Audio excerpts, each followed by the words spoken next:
Pernahkah kau ke toko buku, perpustakaan, atau taman bacaan? Tidakkah kau merasa istimewa ketika berada di dalamnya? Di sekelilingmu ada berbagai toko dari dunia nyata dan khayal, tempat yang pernah kau kunjungi yang belum. Informasi dan cerita dari masa lalu, masa kini, dan masa depan. Semua berpadu, semua berada dalam genggamanmu. Saat berada di antara buku, tidakkah kau merasa menjadi raja dan ratu? Ruang dan waktu seolah menyatu tanpa batas. Kau bisa terbang melintasi sekat negara dan melewati berbagai zaman. Kau bisa menyelam ke dalam samudra, melayang di angkasa, bercanda dengan aneka satwa, dan berkelana di tengah padatnya kota, hingga di rimba raya. Kau tahu, buku adalah jendela dunia, kunci pengetahuan, dan pintu wawasan. Muhammad Hatta, sang proklamator, berkata, "Aku rela di penjara asalkan bersama buku, karena dengan buku aku bebas." Melalui buku, manusia terbebas dari ketidaktahuan. Tempat-tempat yang dipenuhi buku adalah harapan berkembangnya pengetahuan dan wawasan. Apa jadinya jika kota tanpa buku? Pantaskah dia disebut kota? Di kota itu, mungkin kabar datang dari sumber lain, dari koran, televisi, atau internet. Mungkin informasi dan cerita datang dari cerita nenek moyang, pagi dongeng-dongeng sebelum tidur. Irama warganya pun tiada beda.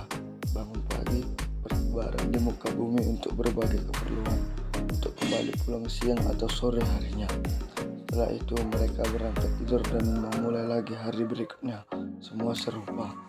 Di kota itu mungkin ada bangunan bernama perpustakaan. Di dalamnya buku-buku berderet dalam rak yang tak terjamah. Tiada tangan meraih dan membuka halaman demi halaman dengan sukacita. Mungkin juga ada tumpukan buku di sudut-sudut sekolah yang sepi dan berdebu. Juga ada tumpukan buku di sudut-sudut sekolah yang sepi dan berdebu. Jarang dikunjungi, jarang dibaca. Buku-buku di sana teronggak tanpa nyawa. Bagaimana dengan kotamu? Mungkin kau tinggal di tengah kota yang megah, atau di gang sempit, di desa terpencil, pesisir, atau di kaki gunung. Adakah perpustakaan, taman baca, atau toko buku di dekat rumahmu? Jika ada, apakah tempat itu menjadi wadah berkumpulnya anak-anak dan warga, menjadi pusat berkembangnya wawasan dan pengetahuan, atau hanya menjadi pajangan? Maukah kau menjadi orang yang menghidupkannya? Kau bisa mengunjunginya dan mengajak teman-teman membaca dan berbagai cerita di sana. Jadikan tempat itu sumber kegembiraan dan pengetahuan. Jika tempat itu belum ada, maukah kau menjadi orang yang mulai menghadirkannya? Kau bisa memulainya dari sebuah sudut di teras rumahmu.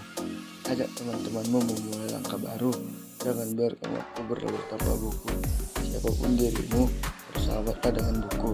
Dia akan menjadi teman setiamu sepanjang waktu.